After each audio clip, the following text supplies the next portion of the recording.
Pilipinas, ang oras po natin, alas 6:38 ng gabi. May problema ka ba sa batas? Hihimayin yan ng kumpanyera ng bayan. Attorney Cheryl Adami Molina, si Attorney Cam sa Usapang Legal. Usapang Legal.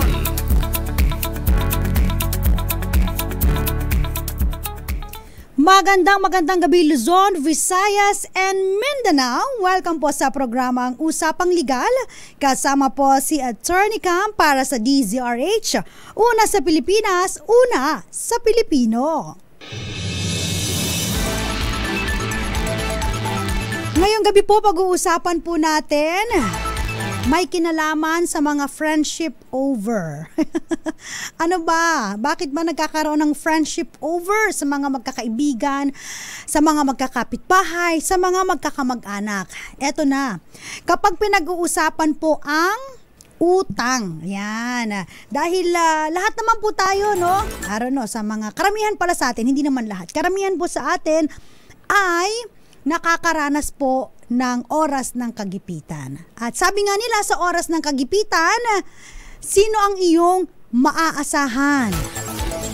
So kapag merong nag-message sa'yo sa Facebook ng kamusta? Tapos di mo naman kilala, no? Naku, may iba dyan, di na nagre-reply.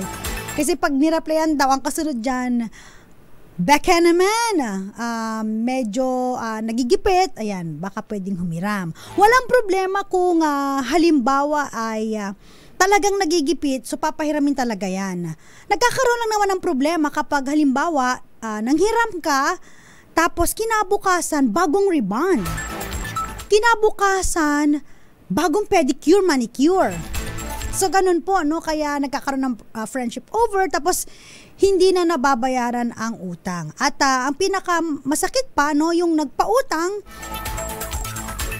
siya pa yung nahihiyang maningil dahil nga maaaring kaibigan, kapitbahay o kaopisina, kasi hindi mo naman papahiramin pag hindi mo masyadong kakilala, no? Pag tiwala ka sa isang tao at binigay mo ang tiwala mo 100%, nagpahiram ka, nagpaluwal ka ng pera na pinaghirapan mo rin naman, tapos nahihiya kang maningil, o kaya pag naningil ka, parang siya pa yung galit, you know? May mga ganon, normal na mga usapin, no, tungkol po sa pagpapautang. Kaya dumarating sa point, nabablock ka na sa Facebook, hindi na kayo friends, tapos minsan, no, parang strain na ang inyong relationship. So yun ang medyo malungkot, no, kapag usapang utang, usapang friendship over.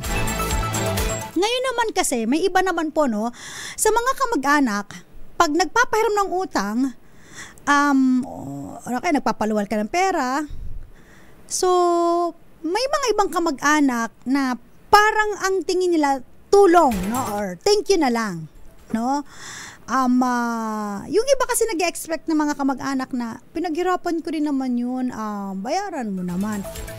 So, may mga iba na saka na pag nakaluwag-luwag, saka nakakabayad. Alam niyo yung pinakamagandang technique, sa mga umuutang. Kasi kami po, nakaranas din po ang aking mga magulang na umutang, no? Para pambayad ng tuition.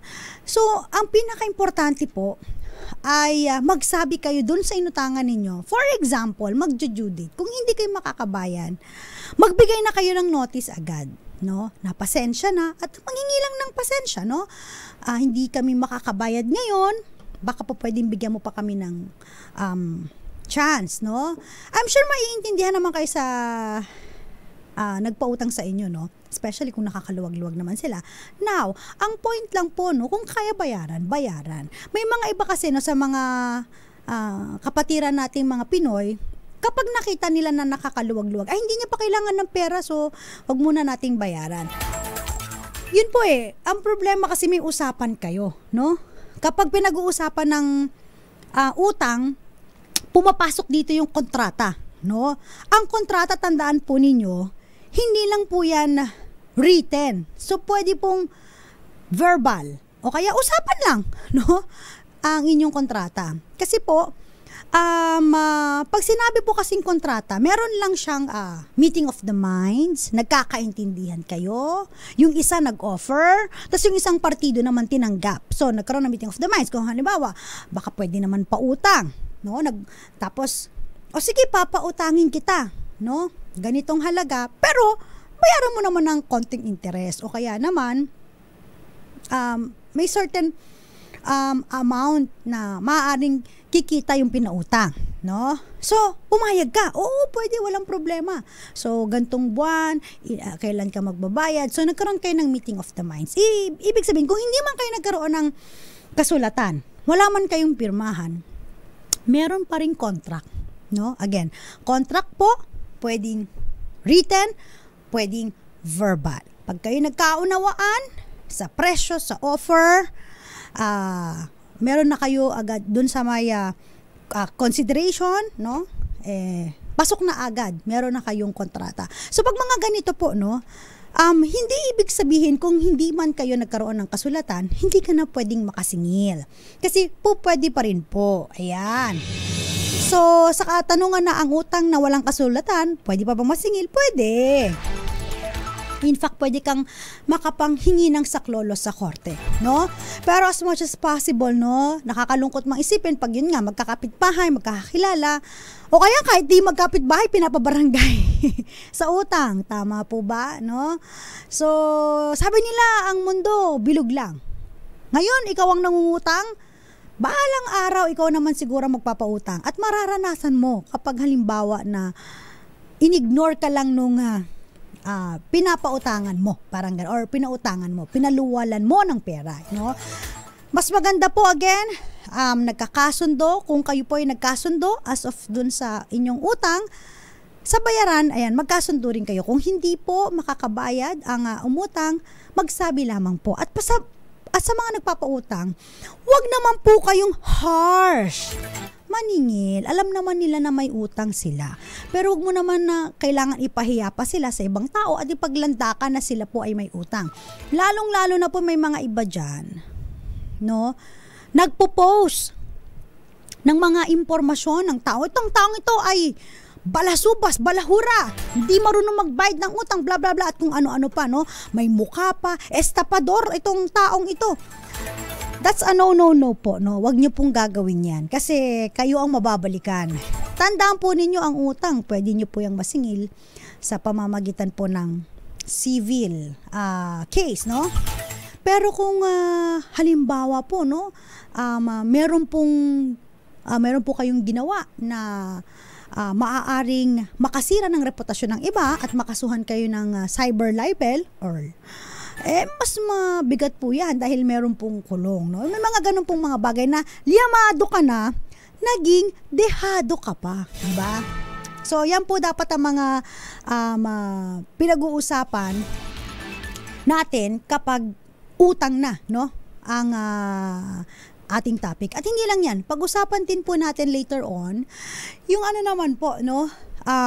Papaano naman kapag halimbawa, yung kaibigan mo ang nangutang, kinuha kang guarantor o kaya naman co-maker.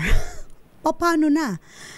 Pipirma ka ba? Alam mo ba ang ibig sabihin ng guarantor, co-maker or co-borrower? Yan ang mga dapat nyong tatandaan. Yung iba kasi po, pirma lang ng pirma, nang hindi po nauunawaan ang mga responsibilidad nila doon sa pagpirma. Tapos hindi lang yun, ano po, ewan ko ba tong mga iba, no? Magbanggit na tayo mga iba dyan, nagpapautang, no? Pwedeng credit card, home credit, at kung ano-ano pa. May ninonominate na mga tawag dito, pangalan, o kaya mga online lending app. May mga ninominate na pangalan, tapos meron pang pagbibigay ng number. Take note ha, hindi pumapayag or hindi pumayag yung kausap niyo. Hindi pinaalam na, friend, gagawin kitang parang reference. Hindi mo alam, ginawa ka na palang guarantor o kaya naman ginawa kang co-maker sa isang online lending app. Tapos ikaw yung tinitext. Wala kang consent, di ba? Ito po ang mga madalas na mga problem, no? Magandang gabi po sa lahat ng mga nanonood sa atin.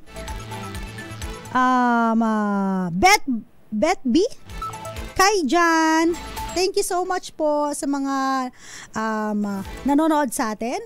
At syempre sa mga nakatutok din po sa cable channels. Ayan. And syempre, sa Talapitang 666 DZRH. Marami po tayong pag-uusapan. Ano po? So halimbawa, again po, kapag walang kasulatan, pwede kang makasingil, pero ang sabi po ng ating batas, makakasingil ka lamang po, makakahingi ka ng saklolo sa korte. Binibigyan ka ng 6 na taon. No? Ang kagandahan po kasi kapag kung kayo po ay may kasulatan, meron po kayong 10 years, no? Bago mag-lapse yung inyong karapatan na makasingil. So, mas longer yung period kapag ikaw ay merong copy or kopya ng inyong kasulatan ng pagkakautang. Okay? Ang kagandahan pa kapag nakapirma kasi or meron kayong kasulatan, kung pinag-uusapan po ang interes, no? Kasi nga, nagpautang ka, nagpaluwal ka ng pera. Gusto mo, kahit paano, sige, kaysa naman sa bangko ang kumita, sige, sa'yo na lang, at least may interest. Kasi po sa bangko, diba, magkano lang po ang interest sa bangko kapag nag-deposit ka doon? Napakaliit lamang po. Pero kung halimbawa pinautang mo sa kilala mo, kaibigan mo, tumubo, mas malaki. Definitely mas malaki. So ngayon, kapag pinag-uusapan po ang interest, ang sabi kasi ng batas, kailangan po, ito po ay nasusulat. So, kailangan ito po ay may pirma kayo, ayan, no? May usapan kayo na ganitong interest. Kasi kung halimbawa usapang laway lang, wala pong kasulatan, hindi ka pwedeng makasingil ng interest. So, yun ang kagandahan. Again, kapag meron po kayong kasulatan, so meron kang prescriptive period na 10 years makahingi ng saklolo sa korte, at meron pa kayong interest, makakasingil ka na interest. Kung wala kang kasulatan, ang mangyayari po, 6 years ka lang makakahingi ng saklolo sa korte, at hindi lang yon, hindi ka makakasingil ng interest. Okay, flash muna! Flash Report! Flash Report! Magnitude 5.4 na lindol, yumanig po sa may Kalatagan, Batangas. Ngayon lang po 6:43 ng ayon po sa Feebox. Abagan po ang report mamaya kay Val Gonzales. Muli po, magnitude 5.4 na lindol, yumanig sa Kalatagan, Batangas. Flash Report! Flash Report!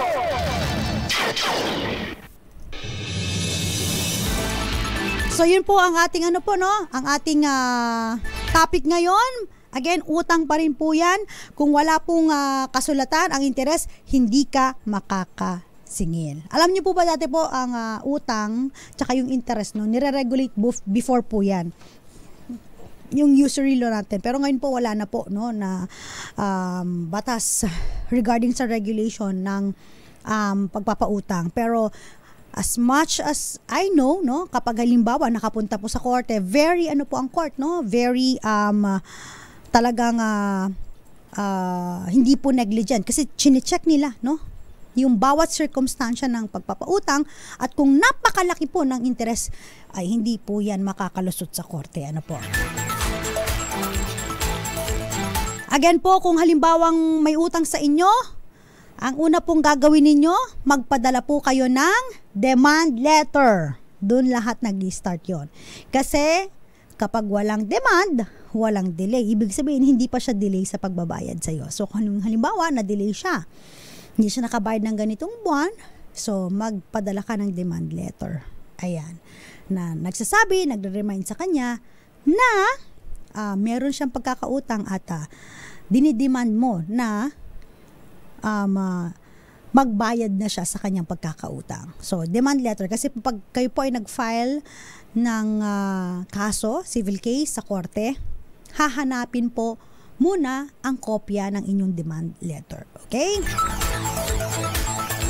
So, pupunta po kayo sa small claims court At dito po, no, hindi nyo kailangan ng abogado. Meron lang po kayong form na pipirmahan. Medyo tedious nga lang po dahil nire-require po, no, ilang kopya. Tapos yung form na yun, kailangan pa po ninyong ipa-file ng PDF at ipapadala yung soft copy sa court. So, eto muna. Balikan natin si Val Gonzales tungkol sa yumanig na lindol dyan po sa may Calatagan, Batangas. Val Gonzales, ibalita mo nga to, Val. Oo. Datong alas 6:43 ngayong gabi, Atty. Cam, nang yanigin ng magnitude 5.4 na lindol ang kanlurang bahagi ng kalagatan sa lalawigan ng Batangas. Patay dito sa kalalabas lamang na report ng Philippine Institute of Volcanology and Seismology o PHIVOLCS. Tectonic ang origin dol na natukoy sa lalim na 74 na kilometro. At dahil dito, batay dito sa nilabas na bulletin ng PHIVOLCS, nakaramdam ng intensity 3 dito sa bahagi ng Quezon City. Sa ngayon, Atty. Cam, ang binabanggit itong PHIVOLCS ay asahan na magkakaroon ng aftershocks, pero dito sa lakas ng lindol na ito ay wala naman daw inaasahang mga damages, mga ari-arian. Inaantay pa ng Philippine Institute of Volcanology and Seismology o PHIVOLCS ang mga report na manggagaling naman sa ground dahil may mga report tayong natatanggap na maging dyan sa bahagi ng nasugpo sa Batangas at maging dyan sa lungsod ng Pasay ay naramdaman din ang intensity. Ako si Val Gonzales, DJ Rates, una sa Pilipinas, una sa Pilipino. Maraming salamat, Val Gonzales. Alamin naman natin ang sitwasyon dyan sa may Batangas. Live na live po, nandyan si RH30. Eric Dastas. Eric, kamusta na dyan sa may Calatagan, Batangas? Attorney Kama, magandang gabi po. Actually, wala po ako mismo sa Calatagan, Batangas. Subalit ang isa o dalawang bayan lamang ang pagitan nito. Bali ang Calatagan, Alian at Nasugbu na. At ako ngayon ay naandito sa Nasugbu, Batangas, kung saan ay talagang ramdam na ramdam natin yung lakas ng pag-uga. At akala ko kanina ay may umuuga lang sa akin at ako'y nakaupo dito sa isang farm o dito sa Nasugbu sa aming actually taga rito ako, Atty. Cam, sa Nasugbu, Batangas. At ilang segundo rin ang inuga o yung pag-alog nitong lupa na tumagal din na may ilang segundo. At nakita ko rin kasi meron kaming Atty. Cam, meron kasi kaming lamay dito. Nakita ko yung mga ilaw, yung ilaw noong service ng Apolinario na umaalog. Akala ko kasi matutumba kaya napasigaw ako doon sa mga tao ko na atakbuhin. Akala ko may umaalog doon ng mga bata o naglalaro. At sabi ng isang tao ko na meron palang lindol at naramdam nga natin yung lakas kasi dalawang bayan lang ito, Atty. Cam, simula sa Calatagan na kung saan yung pinakasentro noong lindol ay ramdam natin kung ano yung lakas doon sa Calatagan, Batangas ay posible din yung galaw o yung lakas dito na naramdaman natin dito sa Nasugbu, Batangas. So far, nakikiramdam tayo kung may mga aftershock pa, Atty. Kung pagkatapos nga nitong pag-lindol dito sa may bahagi ng lalawigan ng Batangas. At aalamin din natin kung ano pa, meron bang nasaktan o meron bang na nagkakrak na mga establishmento o maging itong lupa. Dahil medyo malakas na kasi ng naranasan natin dito nga, Atty. Cam, dito sa lalawigan ng Batangas. Particular nga dito sa bayan ng Nasugbu, Eric. Yeah, go ahead. Atty. Go ahead. Ikaw ba hindi parang nahilo? Kasi kung halimbawa ako po nakakaranas ng mga ganito earthquake, mararamdaman ko na medyo nahihilo ako, no? Parang gumagalaw, no? Nakaranas ka ba ng gano'n? Parang na-shake ako. Actually, first time ko na ganitong dito na nakaramdam ako dito ng ganung kalakas. Ang sinabi ko nga agad, hindi naman tayo eksperto pagdating sa teorya ng paglindol, ay nasabi ko nga dito sa mga tao na nakikidalamati doon sa isang tao ko na mayapa, ay sabi ko nga sa kanila, ito, hindi ka ako maglalagay yung intensity nito ng 5 to 6 ang lakas. Dahil talagang akala mo, dinuduyan kami rito. Yung yung attorney na upuan na modo block lang. So, open field ito, yung aking kinalalagyan, bukid, so farm, at talagang mararamdaman mo yung pag-alog ng buong ng katawan mo, yung legs o yung mga paa mo ay kasama doon sa umaalog doon sa lupa na kung saan idinuduyan ka. Gano'n. Ilang segundo rin, Atty., yung naramdaman natin dito. Maraming salamat, RH30, Eric Dastas. Yes, at mag-hold duck and cover ka, okay? Yeah. Maraming salamat, Atty. Cam. Back to you. At ingatin po tayo. Maraming salamat, Eric Dastas. Yan po ang sitwasyon ngayon. Diyan po sa may Batangas, si Eric po ay Nasugbu pala, no? 2 bayan ang layo mula sa Calatagan. Sa mga kababayan natin sa may Calatagan, ayan po, ingat-ingat. Magbabalik po ang usapang legal kasama si Atty. Cam sa DZRH. Ilan po munang mga paalala dyan lamang po kayo 10 minuto bago po sumapit ang alas 7 ng gabi. RH.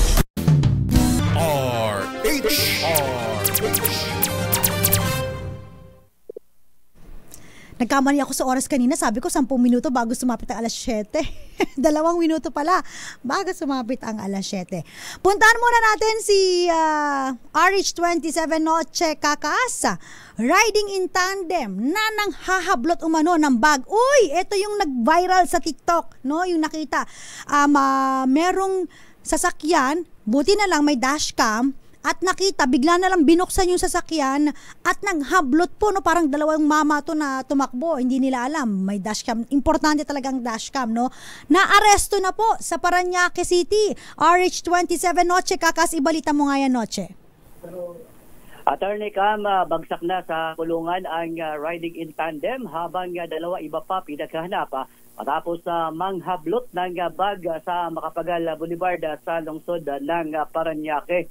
Kinilala ang 2 na-aresto na sina alias Christian at isang alias Aram. Ayon sa report, isang biktima ang nagpasaklolo sa pulisya.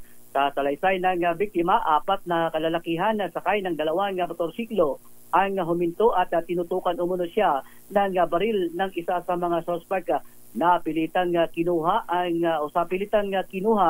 ang kanyang bag sa tumakas sa ikinasang hot pursuit operation na corner ng mga pulis ang 2 suspect sakay ng Suzuki Smash na motorsiklo.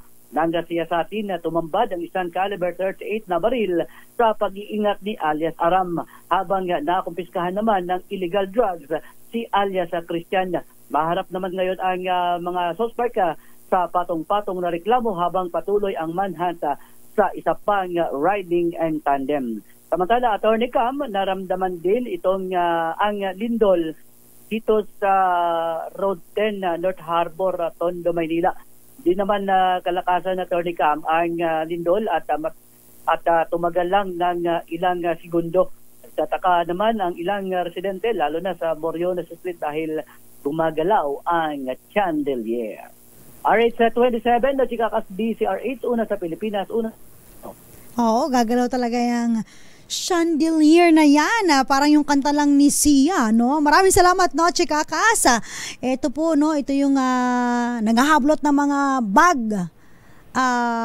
Iba pala, no, yung sinasabi ko na nang hablot ng bag doon sa may no, sa may tawag dito yung kahabaan ng highway. Basta make sure po, again po, sa mga may bag, kaya usong-uso po ngayon ang sling bag, medyo matagal, mahirap una hablutin, at pangalawa, dun sa mga sasakyan naman po, always lock your door, no? Para hindi po mabuksan ng mga bukas gang, no? Maraming salamat, RH27 Noche Cacas.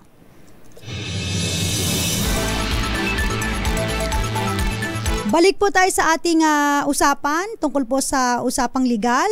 May kinalaman sa utang, no? Na walang kasulatan. Pero napag-uusapan po kanina, no, yung small claims court na tinatawag po natin, no. Kapag halimbawa po nanalo po, no, yung naniningil ng utang, usually di inuutusan na magbayad nga, no, doon sa naaayon sa kanilang napag-usapan, no. Kung meron pang sinisingil na iba pang mga damages, depende na po kung i-grant po ng korte yon. Ngayon kung halimbawa wala naman pong pera o wala ng cash, no, wala na pong laman ang kanyang bank account, no, maaaring magpatupad po ng tinatawag na writ of execution yung korte, no? Ano po ba yung writ of execution? Ito po yung halimbawa, no? Meron po siyang mga ari-arian, meron siyang properties, merong tawag dito, merong mga sasakyan o kung ano pa man, no? Na maaaring kapalit or maipambayad doon sa pagkakautang. So, yun po ang ipambabayad. Kaya po, sometimes, no, kapag nagpapautang ka, yun, isa rin siguro sa titignan mo kung may kakayanan ba itong pinapautang mo, lalo't kung medyo may kalakihan, no, yung pinapautang mo. Sapagkat, ang nangyayari po sa mga kaso, no, kapag ganyan, nanalo ka nga sa kaso, pero wala talaga siyang pera, tapos wala siyang ari-arian. So, hindi rin siya makukulong. So, ang hirap pag ganun po, no? May mga ibang magagaling dyan, no, na itinatago, bigla na lang nagkakaroon ng donation, bigla kung kani-kanino, kamag-anak, or kung sino pa man. Tandaan po ninyo yung mga nagpautang, make sure na alam niyo yung mga properties nila, and then, ipa-annotate nyo po, no, na ito pong property na to ay subject or under pending litigation. Okay?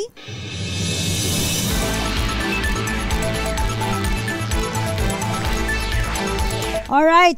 Ano naman po ang silbi kung halimbawa po na yung inyong loan agreement ay nakanotarize, no? Okay. Kung nakanotarize po ang inyong agreement, mas maganda po, no?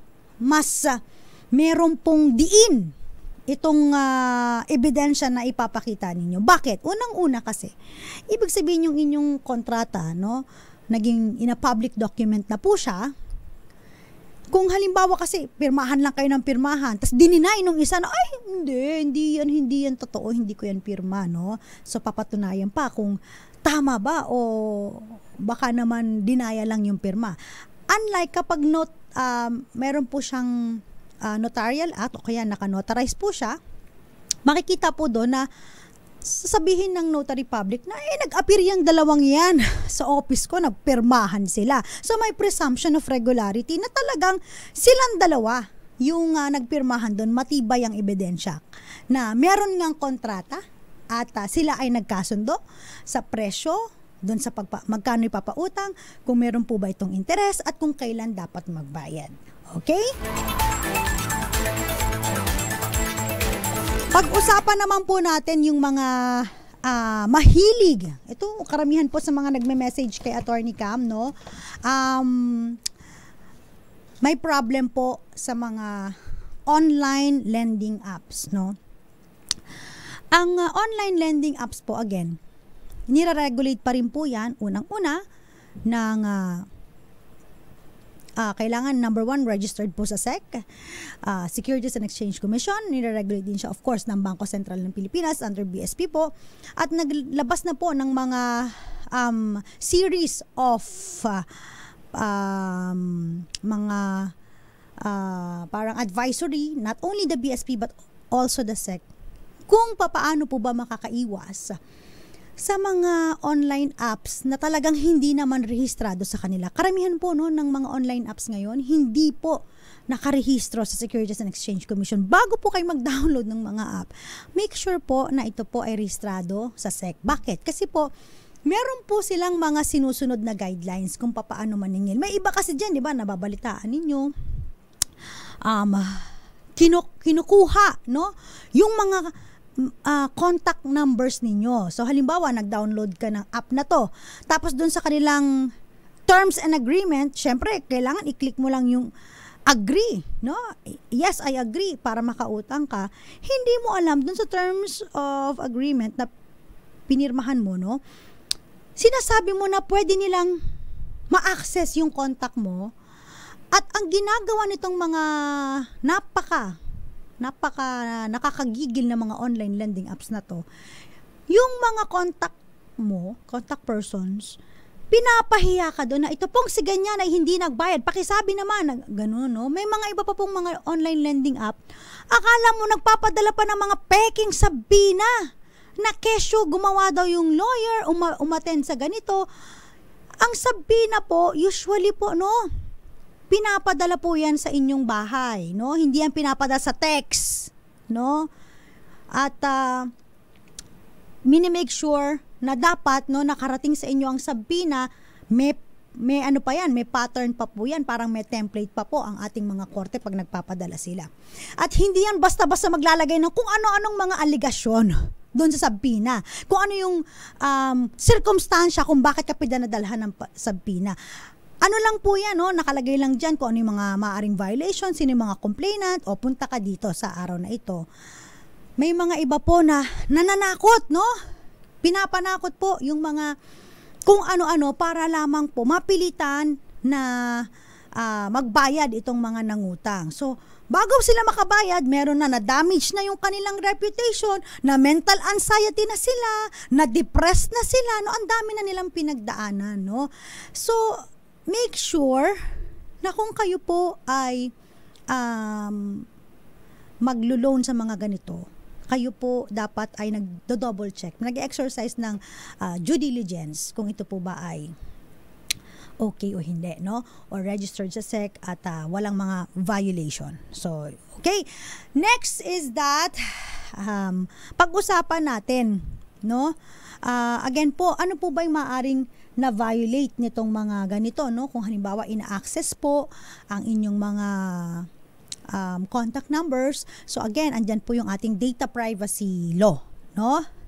Na pinoprotektahan po ang ating mga impormasyon at lagot po sila sa National Privacy Commission. Yan. Bawal po na ang mga online lending app gamitin o kunin, i-access ang mga contact numbers ng mga customers nila, pati ng kanilang mga social media friends. Yan. So, andyan din po ang ating PNP, Anti-Cyber Crime Group, na maaari pong tumulong kapag kayo po ay nagkaroon ng ganitong circumstansya. Similar, no? Na kung saan yung mga online lending apps po ay ginagamit ang inyong mga contact details para makasingil, no? At hindi lang po kasi yan, no? Kasi ito po yung tinatawag natin na unauthorized processing of information. 3 to 6 years po ang kulong dito, ha? Again, pwede pong mag-fine, magkaroon ng multa ng 500,000 to 4 million at pwede pa silang matanggalan ng lisensya kung sila po ay registered sa SEC. Ang problema nga kasi, paano kung hindi sila registered sa SEC? So, you always exercise due diligence. Alam ko po, no, na medyo mahirap. Pero mas maganda siguro kung mga kakilala, kaibigan kayo manghiram. Una, mas maliit ang maaaring ibigay sa inyo na interest kasi sa mga online lending apps, pataas ng pataas pag binigay sa inyo, di ba? Hindi pa kompleto. Tama, di ba?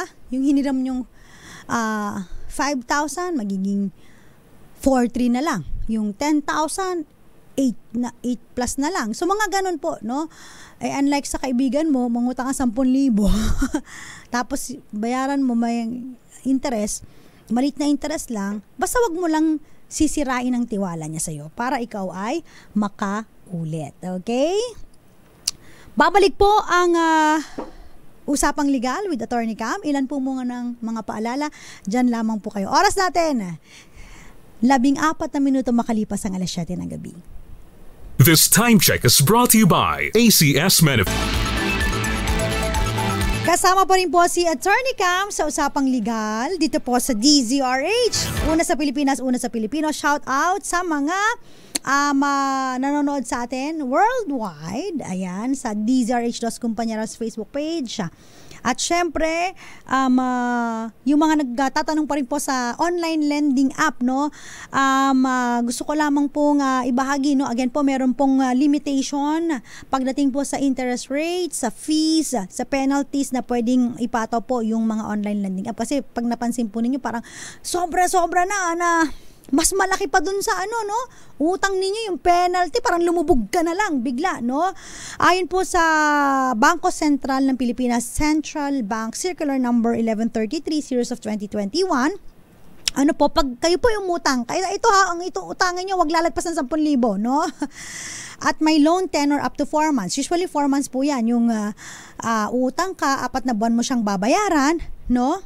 Ang sinasabi po dito, yung nominal interest lang po dapat ay 6% per month. Ano po? Kapag late and non-payment po ng fees, 5% per month.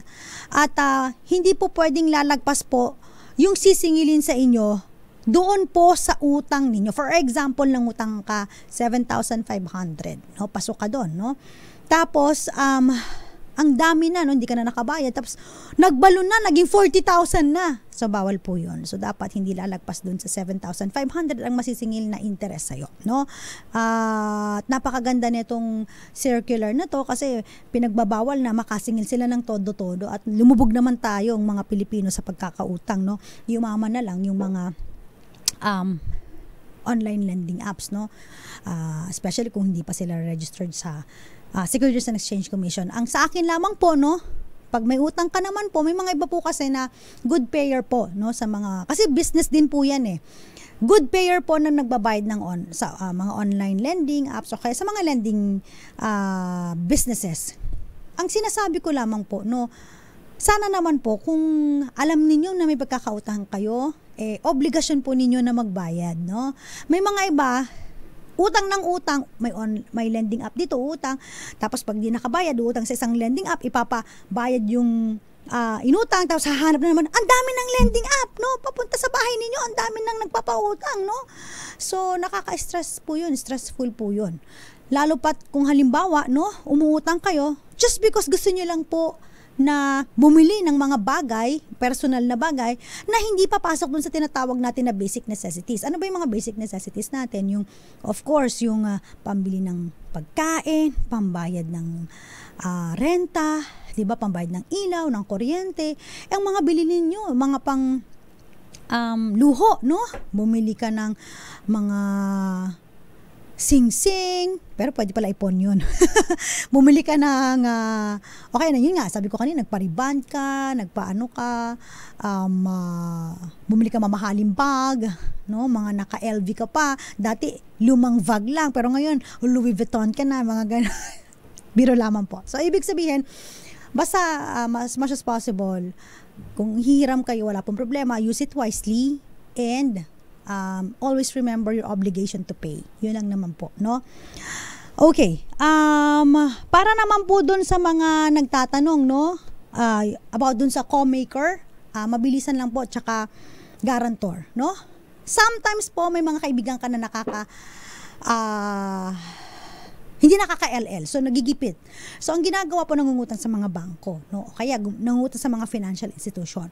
Ngayon, yung mga financial institution, mga mauutak po yan, mga matatalino po yan, no? Marami po pong mga abogado dyan. Bago po sila mag-draft ng contract, na-review na po nila yan. So, hindi sila basta-basta magluluwan ng pera kung mag-isa ka lang, no? As much as possible, hinahanapan po nila ng guarantor, o kaya naman ng co-maker, o kaya naman ng co-borrower, no? Kung pipilian ka ng kaibigan mo na ikaw ang maging guarantor niya, o kaya co-maker, dapat alam mo ang pinagkaiba ng guarantor tsaka co-maker, okay? Pag sinabi nating guarantor, pag hindi nakabayad ang iyong kaibigan, pwede kang singilin. Ginarantor mo to eh. So, ibig sabihin, friend ko to. Kapag hindi nakabayad, sagot ko to. Ganon, no? Pero pag guarantor ka, bago ka masingil, no, ng nagpautang, i-check muna kung meron ba itong mga ari-arian. I-exhaust muna, no, yung kanyang mga ari-arian, may sasakyan ba to, meron ba tong house and lot, may lote ba to, at kung ano-ano pa, may cash ba to sa bangko. Busin muna yon, no? Kumbaga, uunahin muna yung mga properties niya na pambayad sa utang. Kung walang-wala na siya, that's the time na ikaw guarantor, dahil ginaranti mo yung pagkakautang niya, dun ka magbabayad. Ang problema kapag ikaw po ay pumirma as co-maker, or tinatawag natin co-borrower, no? When you say co-maker tsaka co-borrower, as if ikaw ang nangutang. Kahit wala kang napala, kahit wala ka namang benepisyo dun sa pagkakautang, no? Pag co-maker o co-borrower, pinapayagan mo yung nagpautang na singilin ka kahit meron pang property yung yung kaibigan mo. Kumbaga hindi nila exhaust yung kanyang mga ari-arian bago ka nila masingil. Bilang co-maker, bilang co-borrower, pwede kang singilin. Pwede silang mamili, ito, magbayad, medyo mas mayaman to dun sa talagang umutang, yung nakinabang sa utang. Ikaw, masisingil ka. So, iba po ang liability ng co-maker, co-borrower, sa guarantor, no? Kaya dapat alam nyo po yan bago kayong pipirma. Magtataka kayo, bakit ako sinisingil dito? Ginarantor ko lang naman yun, yung kaibigan ko, para makautang siya. Hindi ko naman pinakinabangan yun. Tama, hindi mo pinakinabangan. At mali ka, hindi ka guarantor dahil ang pinirmahan mo, co-maker or co-borrower. Na ang ibig sabihin, pwede kang singilin ng nagpautang. Kahit wala kang pinakinabangan dun sa pagkakautang. So beware sa mga ganito, no? May kakilala ako nag-message na lang, no? Sabi, maglalabas ako ng sasakyan. Punta ka naman sa ganitong bangko kasi ikaw yung pipirmang co-guarantor. Ha? Ano to? Buti na lang hindi pumirma yung kakilala ko kasi alam niya yung liability. Paano kung hindi ito nakabayad? Tsaka bakit naman pinapapunta sa bangko, hassle pa na siya pa yung pupunta ng bangko, asikasuhin yung mga kung ano-ano, at kapag di nakabayad, siya ang sisingilin. So, hindi siya pumunta talaga, no? Alam niya ang liability as guarantor. Mas mabigat ang liability po ng co-maker at co-borrower. Yun po yung sinasabi natin, no? Na dapat hindi ka basta pirma ng pirma, lalo na sa pagkakautang. Dahil kung halimbawa, no, medyo may kalakihan yung inutang, pumirma ka co-maker as borrower at nakarating kayo sa korte. Tandaan mo, pag sinabpi na, hindi lang siya masasabpi na, kasama ka masasabpi na dito. At pagpapaliwanagin kung ba't hindi ka nagbabayad. Meron kang pinirmahan na as co-maker or co-borrower. So, dapat malinaw yan sa'yo kung ano ang inyong responsibilidad at kung ano ang iyong magiging liability. Okay? Maraming salamat sa mga tumutok sa atin. Magandang gabi. Of course, ito, patiin lang natin. Shout out sa mga nakatutok sa atin ngayon. Ria Soto, Julie DC Kocho ng Bacoor City, Joey S. Galang, magandang gabi po dyan sa may Karanglan, Nueva Ecija. Ray Marilag ng General Trias Cavite Gentry, di ba? At naku po, sabi ni Rhea, ako po nagpautang. Magdedekada na po, wala pong pirmahan, wala pong interes, hindi po nagbabayad, iwas at galit pa. At masama pa daw ang loob sa akin, kakasingil ko. Hintayin ko na lang po silang magbayad. Dalaw po sila, may kaya naman sa buhay at sa bangko pa nag-work. Naku, yung isa officer, malaki po ang utang nila sa akin, mga 50K. Ayan, tama yan. Demand letter ka muna, no? Pero kung ilang years na ba yan, again ha, meron kang, kung wala pong pirmahan, 6 years lang, para makahingi ka ng saklolo sa korte. Okay? Next, ito. Shout out din po sa mga nakatutok sa atin. Magandang gabi po. Kina Josephine Garimbao, Gemaline Nabos Cruzado, Nila Guinness, Violeta Sembrano, Boboy Puertos, Hil Ocampo, at ganun din. Shout out na rin po. Magandang gabi po. Ayan, kina Apple, sina Mayor Lynn Butak. Ayan, salamat po sa pag-share ng ating live. Kay Drin, hello. At sino ba to? Si Lynn Cardenas at marami pa iba. Thank you so much po. Abangan po after ng usapang legal, usapang pangkalusugan naman po. Kasama po si Cheska Bobadilla at lagi lang po kayong tumutok sa DZRH para naman po meron pong mga dagdag na kaalaman, hindi lamang po sa legal na usapin kundi sa kalusugan. Thank you so much. Nakasama niyo po, ako po si Attorney Cam. Meron po akong TikTok account, search nyo lamang po Attorney Cam, ATTY CAM. Pag may mga time po si Attorney Cam, yan, sumasagot tayo sa mga question ng ating mga followers. Oras po natin, 1 minuto bago sumapit ang alas 7:30. Magandang gabi po sa inyong lahat. Thank you.